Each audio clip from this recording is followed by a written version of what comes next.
Imagine waking up on a planet that still looks like Earth from space, but no longer feels like the Earth we know.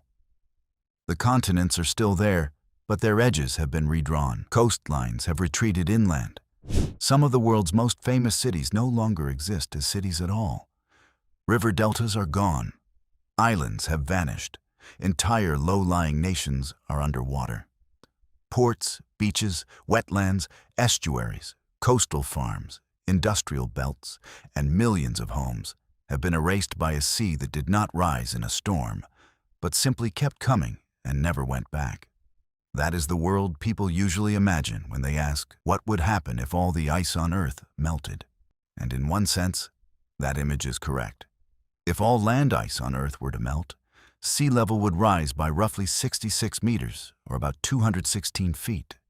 According to widely cited syntheses used by National Geographic and consistent with NASA and NOAA estimates for the major ice sheets and glaciers, Greenland alone holds enough ice to raise global mean sea level by about 7.4 meters, Antarctica by about 58 meters, and mountain glaciers and ice caps add the remaining amount. But the true answer is more disturbing than a drowned coastline map. Because if all ice on Earth melted, the biggest change would not be water creeping across beaches. It would be a complete rearrangement of climate, ocean circulation, ecosystems, weather patterns, food production, freshwater systems, and the basic geography of civilization. This is not a realistic near-term scenario. NOAA states that with continued warming, sea level will likely rise for many centuries. And NASA is explicit that no known process would melt all of Earth's land ice quickly. But as a thought experiment, it reveals how deeply ice is woven into the systems that make the modern world possible. So this is not really a story about the end of winter. It is a story about the collapse of a planetary design we take for granted. The ice sheets and glaciers of Earth are not just frozen scenery. They are part of the architecture of the planet. Remove them, and Earth does not merely get wetter. It becomes a different world. First, the ocean rises, but not evenly. The most obvious consequence would be sea level rise. People often imagine the sea rising like water in a bathtub, smoothly and evenly everywhere. In reality, sea level rise is not spatially uniform. NASA explains that melting ice sheets affect regional sea level differently because of gravitational effects, Earth's rotation, and crustal rebound. Greenland melt, for example, raises global mean sea level. But the local pattern is more complicated because the ice sheet's gravity currently pulls nearby ocean water toward it. As the ice disappears, that pull weakens and the ocean redistributes. Antarctica creates a different pattern again. Still, the global average number is staggering. A world with about 66 meters of added sea level would transform the map of human civilization. Much of Florida would disappear. The Gulf Coast would retreat far inland. Large parts of the eastern seaboard would be reconfigured. In Europe, low-lying parts of the Netherlands and surrounding coastal regions would be overwhelmed. At rivers, cities around the world would be exposed not only at their coastlines, but far inland, because rising seas would push water up deltas and estuaries. South Asia would be devastated, especially in Bangladesh and other densely populated low-elevation coastal regions. China's coastal megacity belt would face catastrophic geographic loss. Many of today's port cities, which are among the most economically important places on Earth, would simply no longer be usable in their current form. The broad logic of those outcomes follows directly from the 216-foot sea level equivalent as sea level rises over long timescales. But the first great misconception is this: the real disaster would not be that beaches move inland, and it would be that the infrastructure of civilization is concentrated near coasts. NOAA notes that in the United States alone, almost 40% of the population lives in relatively high population density coastal areas. And globally, most of the world's largest cities are near coasts. Sea level rise does not simply threaten scenery. It threatens where people live, work, trade, farm, move cargo, refine fuel, manage fresh water, and connect continents through ports and coastal industry. The losses would begin long before all the ice was gone. Another critical point is that civilization would not wait for 216 feet of sea level rise to begin falling apart. Already be under severe strain. A few feet of sea level rise is enough to amplify storm surge, worsen nuisance flooding, increase shoreline erosion, contaminate aquifers, and damage drainage systems. NOAA emphasizes that sea level rise increases flooding hazards and reshapes shoreline risk even at far smaller levels than the total melt scenario. So by the time Earth lost only a fraction of its total land ice, large sections of modern coastal infrastructure would already be under pressure or abandoned. That matters because the all-ice melt scenario is best understood as the end point of a process whose destabilizing effects begin much earlier. Airports, naval bases, container ports, power stations, sewage systems, highways, rail corridors, and industrial zones are often built close to sea level, because that is where trade and population concentrated over centuries. Once recurring flooding reaches a certain threshold, those assets do not fail gracefully. They become uneconomic to insure, too expensive to defend, and impossible to relocate without enormous social upheaval. The sea does not have to cover an entire country to break it. It only has to keep returning often enough to make normal life impossible. In that sense, the eventual drowning of major coastal regions, the deeper issue is that civilization is organized around coastlines because oceans made civilization efficient. If all ice melted, the same oceans that once connected the world would begin disassembling the geography that global trade depends on.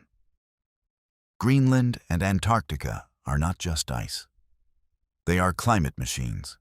Most people think of ice sheets as frozen storage.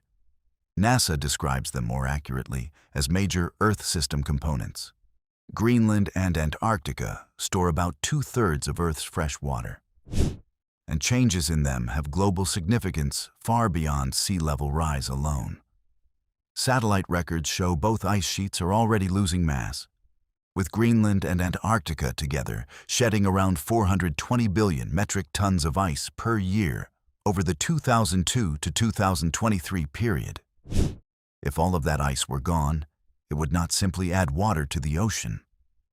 It would also remove bright, reflective surfaces that help cool the planet. Ice reflects sunlight. Darker land and open water absorb more of it. This is part of the cryosphere's role in Earth's natural air conditioning, as NASA puts it. Remove the ice, and Earth absorbs more solar energy.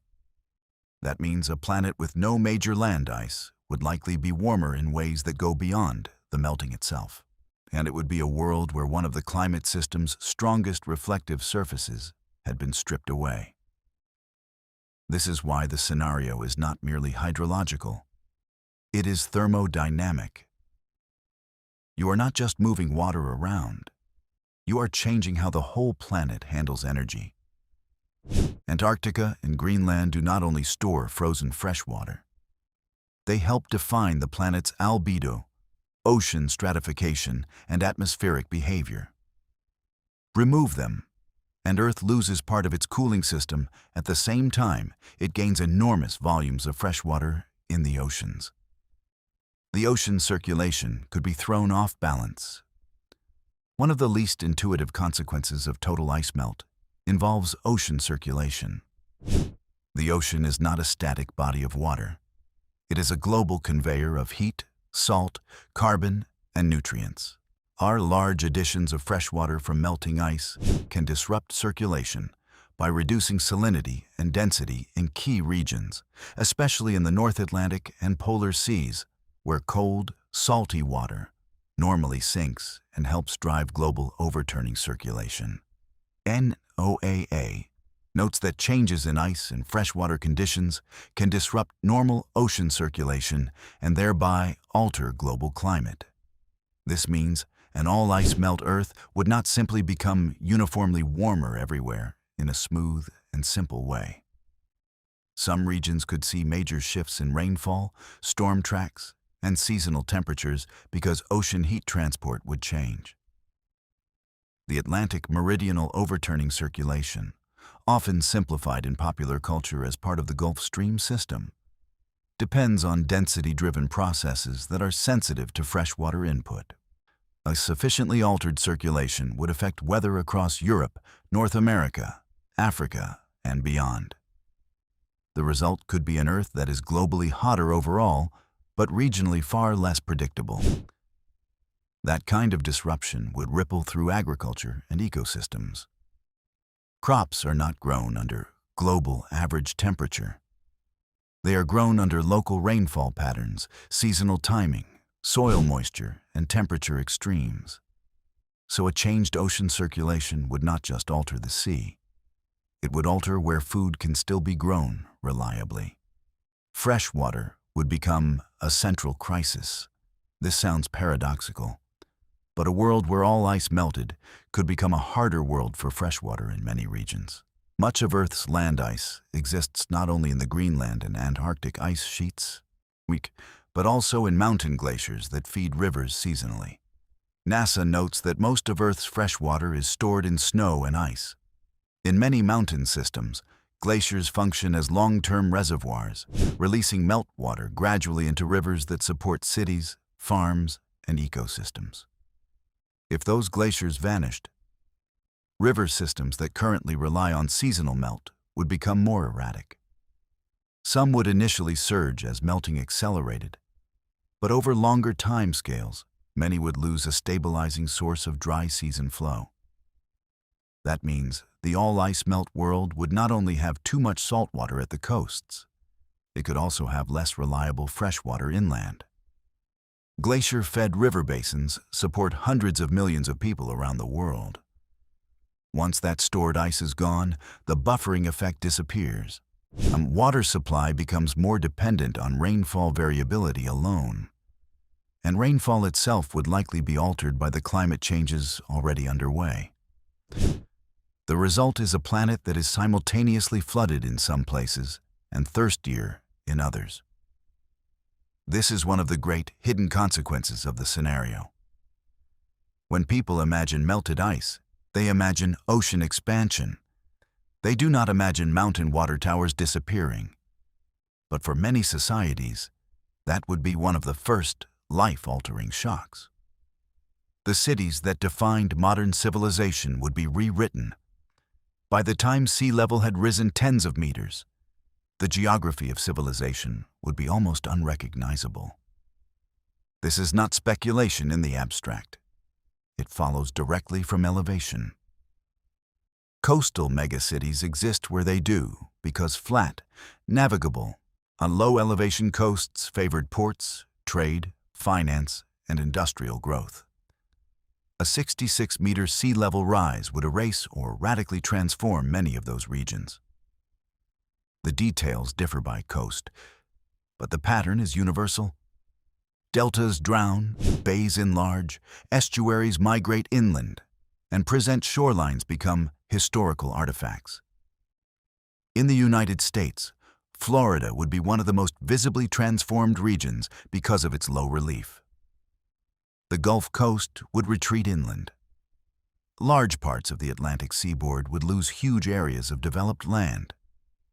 Around the world, places like Shanghai, Kolkata, Bangkok, Jakarta, Alexandria, Lagos, New York, Buenos Aires, and London would face deep restructuring or effective abandonment in their current coastal form. Some cities might survive farther inland as altered metro regions in the first place. These broad map changes are exactly why the all-ice melted visualizations resonate so strongly. It would mean destroyed logistics chains, broken energy networks, collapsed port systems, severed export corridors, submerged financial districts, contaminated groundwater, and an unprecedented transfer of human populations inland. Sea level rise on that scale is not a coastal problem. It is a civilizational reorganization problem. The ecosystems would not simply move inland. It is tempting to imagine nature adapting neatly as the sea rises, with wetlands migrating inland and species shifting ranges. Some of that would happen, but much of the world's coast is already constrained by development, seawalls, roads, dams, and altered river systems. That means many ecosystems would not migrate smoothly. They would be squeezed, fragmented, or eliminated. Estuaries, mangroves, salt marshes, and coral-linked coastal zones would face major disruption. Marine ecosystems would also be transformed by freshwater input, warming, altered nutrient delivery, and circulation changes. Coastal fisheries depend on estuarine nurseries, upwelling, temperature ranges, and salinity structures that would all be affected. Inland ecosystems, meanwhile, would be pressured by climate shifts, and displaced human populations, and changes in river flow. The result would not be a cleaner, simpler Earth with more open coastline. It would be a cascade of ecological rearrangements, many of them involving extinction risk, invasive shifts, and the breakdown of long-standing regional food webs. In other words, a no-ice Earth would not just redraw the map for humans, it would redraw habitat itself. And because species distributions are tied to temperature, salinity, ice, freshwater, and seasonal timing, the disappearance of the cryosphere would radiate through life systems far beyond the poles. The timescale makes this both less and more terrifying. One of the most important realities to state clearly is that all of Earth's land ice does not melt on a human timescale under any current realistic projection. Our NOAA says sea level will continue rising for many centuries under continued warming. And NASA's cryosphere work is focused on understanding processes over long periods because the ice sheets are vast and slow-moving systems. Even under extreme sustained warming, the full loss of Greenland and Antarctica would take many centuries to millennia, not a few decades. That fact makes the scenario less like an apocalyptic movie and more like something arguably more disturbing. A slow-moving planetary transformation that future generations would inherit and continue. The danger in that is psychological. Human beings are good at reacting to sudden disasters. We are much worse at responding to changes that are relentless but incremental over a lifetime. A world that loses its ice over centuries would repeatedly normalize conditions that earlier generations would have considered catastrophic. That is one reason long-term sea level rise is so dangerous as a policy challenge. It does not need to be sudden to be overwhelming. So the timescale is not a reassurance so much as a warning. The fact that the final 216-foot world is far away does not make the path toward it harmless. It means the damage arrives in layers, and societies must cope with it while still trying to live normal lives. What happens to Antarctica and Greenland themselves? There is another dimension people often overlook. If all the ice melted, the polar regions themselves would be transformed into different landscapes. Greenland, without its ice sheet, would reveal a much lower and more topographically complex landmass beneath, with large areas that could lie below sea level and become marine basins depending on rebound and ocean access. Antarctica is even more dramatic. Much of West Antarctica sits on bedrock below sea level today, hidden beneath ice. Without that ice, parts of the continent would not emerge as a simple dry landmass. They would form an archipelago-like or marine-invaded terrain in places. East Antarctica would remain more continent-like, but still profoundly altered. NASA and NOAA materials emphasize that the Antarctic ice sheet is the largest ice mass on Earth, and its removal would be one of the greatest topographic transformations imaginable. This matters because a no-ice Earth is not simply our current planet with higher seas, and it is a new Earth with new exposed land, new marine basins, new polar climates, and different global albedo. The poles would no longer function the way they do now. Their role in cooling the planet, storing fresh water, and shaping circulation would be permanently changed. Storms, heat, and coastal surge would hit a different planet. A warmer world with higher seas is not just a world where coastlines move. It is a world where every coastal storm starts from a higher baseline. Even today, NOAA warns that higher mean sea levels worsen flooding and storm impacts.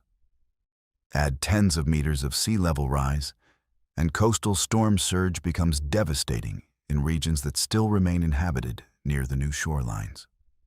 A storm does not need to be stronger than today's storms to become more destructive. It only needs more water underneath it. Meanwhile, the warmer climate associated with the disappearance of the cryosphere would alter heat extremes over land. Ice and snow today reflect sunlight and moderate temperature patterns in ways that help keep polar amplification and downstream climate responses within a certain range. Remove that buffering, and the background state of the atmosphere changes. The exact storm responses would be regionally complex. But the fundamental point is simple. A no-ice Earth would not just have different coastlines. It would have a different weather engine.